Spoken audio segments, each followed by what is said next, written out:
Selamat pagi adik-adik. Gimana kabarnya? Kakak harap semuanya dalam keadaan sehat ya. Dan pagi hari ini kita akan mendengarkan firman Tuhan. Dan sebelumnya mari kita satu di dalam doa. Tuhan yang bertata dalam kerajaan surga, kami sangat bersyukur Tuhan atas kasih Tuhan dalam kehidupan kami di sepanjang malam sampai pagi hari ini. Engkau masih memberkati kami Tuhan. Dan tiba saatnya kami akan mendengarkan firman-Mu, Tuhan yang memberkati. Biarlah firman-Mu bisa menjadi kekuatan dalam hidup kami. Terima kasih Tuhan, hanya di dalam nama Tuhan Yesus Kristus kami berdoa dan mengucap syukur. Amin. Nah, adik-adik, tema cerita firman Tuhan pada pagi hari ini yaitu prajurit-prajurit yang tak kelihatan. Sekali lagi, temanya itu prajurit-prajurit yang tak kelihatan. Dan natsnya terambil dari 2 Raja-Raja pasal 6 ayat 1 sampai 23. Sekali lagi, 2 Raja-Raja pasal 6 ayat 1 sampai 23. Dan poin yang pertama kita yaitu mata kapak yang mengapung. Nah, adik-adik, di dalam pasal 2 Raja-Raja pasal 6 ini masih peralihan cerita di dalam pasal 6 ya.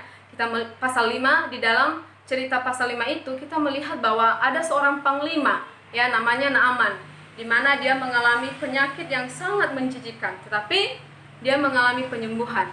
Itu karena dia percaya akan Tuhan Yesus. Dan pada pagi hari ini, poin kita tadi yaitu mata kapak yang mengapung. Nah, Nabi Elisa dan segerombolan nabi-nabi yang lainnya adik-adik, mereka pindah di tepi sungai Yordan. Nah, di sana adik-adik mereka membuat kemah, dan karena mereka membuat kemah adik-adik, tentu mereka membutuhkan kayu ya. Sehingga di antara nabi-nabi itu pergi memotong kayu. Dan tiba-tiba adik-adik ketika mereka sedang memotong kayu, tiba-tiba mata kapak ya jatuh di dalam sungai Yordan itu ya. Dan mereka sangat khawatir adik-adik ya. Nabi-nabi itu sangat khawatir karena kenapa? Kapak yang mereka pakai itu adik-adik adalah kapak yang dipinjam ya. Dan pada waktu itu adik-adik kapak itu sangat berharga ya, besi. Sehingga kalau misalnya ada barang yang memang terbuat dari besi itu sangat berharga ya. Sehingga para nabi-nabi yang sedang memotong kayu tadi, mereka sangat khawatir adik-adik karena mata kapak itu sudah jatuh di dalam air. Nah, sehingga mereka memberitahukan Nabi Elisa. Mereka berkata bahwa mata kapak yang kita pinjam sudah jatuh di dalam air. Tapi Elisa berkata bahwa jangan khawatir. Apa yang dilakukan oleh Elisa adik-adik? Dia mengambil sepotong kayu dan melemparkannya ke dalam sungai Yordan itu. Sehingga mukjizat terjadi adik-adik ya. Mata kapak yang sudah jatuh di dalam sungai Yordan itu terapung di atas air.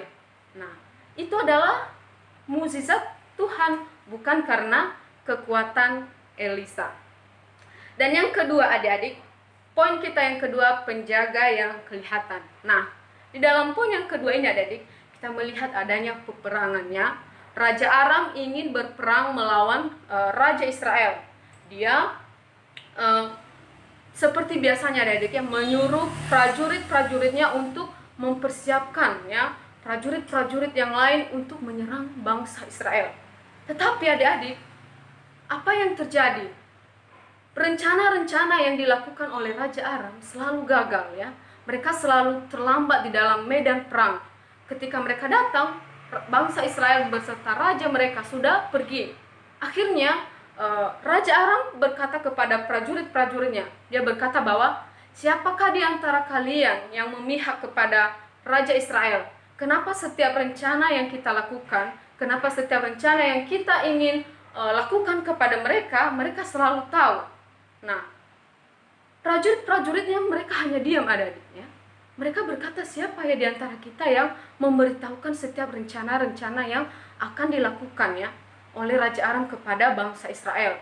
Tetapi ada salah satu di antara mereka berkata bahwa di antara kami tidak ada yang memberitahukan ya rencana apa yang harus kita lakukan kepada bangsa Israel. Tetapi di tengah-tengah bangsa Israel ada seorang nabi Tuhan namanya Elisa. Dialah yang mengetahui rencana-rencana Raja Aram ketika Tuhan merencanakan sesuatu kepada bangsa Israel di tempat tidur, dan Raja Elisa lah yang memberitahukan kepada bangsa Israel. Nah, ketika Raja Aram mendengar itu adik-adik, dia sangat marah ya. Dia berkata kepada prajurit-prajuritnya, sekarang cari di manakah keberadaan Raja Elisa supaya saya membunuhnya. Nah, mereka berkata, dia sedang berada di negeri Dotan ya. Dan memang benar Raja Elisa sedang ada di negeri Dotan ya, bersama dengan pembantunya Gehazi. Nah, ketika Raja Aram mendengar bahwa dia ada di situ adik-adik, dia menyuruh pasukannya yang begitu banyak. Coba bayangkan adik-adik ya.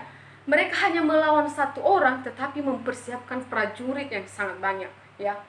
Raja Aram mempersiapkan prajurit yang sangat banyak, sehingga pagi-pagi adik-adik ya, ketika pembantu dari Elisa melihat bahwa prajurit Raja Aram sudah berada di kota Dotan, dia sangat khawatir ya.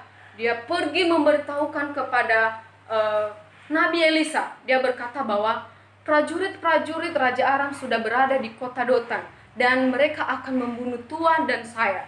Tetapi Elisa berkata, kamu jangan takut ya. Sehingga poin kita di dalam cerita ini, poin ketiga kita yaitu prajurit yang tak kelihatan. Tadi poin yang kedua yaitu prajurit yang kelihatan, dan yang ketiga prajurit yang tidak kelihatan. Nah, adik-adik dalam cerita tadi, ketika pembantunya memberitahukan bahwa prajurit Raja Aram sudah berada di kota Dotan, dia berkata, kamu jangan khawatir ya. Apa yang dilakukan oleh Elisa adik-adik? Dia berdoa ya, dia berdoa kepada Tuhan. Dia berkata bahwa Tuhan, bukalah mata pembantu saya ini supaya dia bisa melihat siapakah yang melindungi kami. Nah, ketika dia berdoa adik-adik, ternyata Tuhan mengabulkan doanya loh. Dia menjawab doa Raja Elisa, sehingga mata bujangnya itu terbuka dan dia melihat di atas gunung-gunung begitu banyak prajurit ya, utusan Tuhan untuk melindungi Elisa dan pembantunya itu. Ketika pembantunya itu melihat adik, dia sangat heran ya. Dia berkata bahwa ternyata pelindung yang diutus Tuhan lebih banyak dari prajurit yang diutus oleh Raja Aram. Nah, Elisa melihat adik-adik prajurit Raja Aram itu, dia kembali berdoa kepada Tuhan ya. Dia berkata, Tuhan, butakanlah mata prajurit itu supaya mereka tidak bisa melihat ya, supaya mereka tidak tahu mereka ada di mana. Nah, ketika Elisa berdoa adik-adik, Tuhan mengabulkan doanya ya, sehingga prajurit utusan Raja Aram, mereka buta adik-adik ya. Mereka tidak bisa melihat kuda-kuda mereka dan prajurit yang begitu banyak yang dipersiapkan Raja Aram. Mereka tidak melihat apa-apa. Nah, ketika Elisa melihat kejadian itu adik-adik, dia datang menghampiri prajurit itu dan menuntunnya ke perkemahan Raja Israel dan bangsa Israel.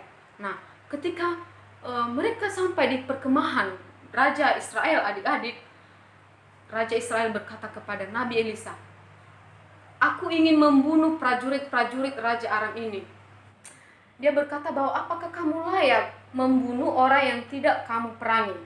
Nah, ketika Raja Israel mendengar itu adik-adik, dia hanya diam. Nah, Elisa berkata kepadanya, ambillah makanan dan minuman, hidangkanlah kepada mereka. Nah, Raja Israel menuruti apa yang dikatakan oleh Elisa ya. Dia mengambil makanan dan minuman dan menghidangkannya kepada prajurit Raja Aram. Nah, di dalam cerita ini adik-adik, sehingga pada kejadian itu tidak ada lagi peristiwa peperangan yang dilakukan oleh Raja Aram kepada bangsa Israel ya. Sehingga Raja Israel dan bangsanya tidak takut lagi ketika mereka melewati negeri Raja Aram. Karena kenapa? Dengan kejadian-kejadian yang dilakukannya kepada prajuritnya ya, dia tidak membunuh prajurit Raja Aram. Jadi adik-adik, dalam cerita firman Tuhan pada pagi hari ini kita belajar bahwa musuh pasti ada dalam kehidupan kita ya. Musuh, masalah pasti ada. Tetapi ketika kita beriman kepada Tuhan, kita berharap hanya kepada Tuhan, kita yakin bahwa Tuhan pasti menolong kita seperti yang dilakukan oleh Tuhan kepada Nabi Elisa. Pasti juga ketika kita percaya Tuhan pasti juga melakukannya kepada kita. Amin buat firman Tuhan pada pagi hari ini adik-adik. Dan ayat hafalan kita terambil dari Mazmur pasal 91 ayat 11. Sebab malaikat-malaikatnya akan diperintahkannya kepadamu untuk menjaga engkau di segala jalanmu. Baik adik-adik, mari kita satu di dalam doa. Terima kasih Tuhan atas firman-Mu yang telah kami renungkan. Biarlah firman-Mu bisa menjadi kekuatan baru dalam kehidupan kami. Berkati adik-adik sekolah minggu yang ada di rumah, Tuhan yang terus menolong dan memberkati mereka. Terima kasih Tuhan, hanya di dalam nama Tuhan Yesus Kristus kami berdoa dan mengucap syukur. Amin.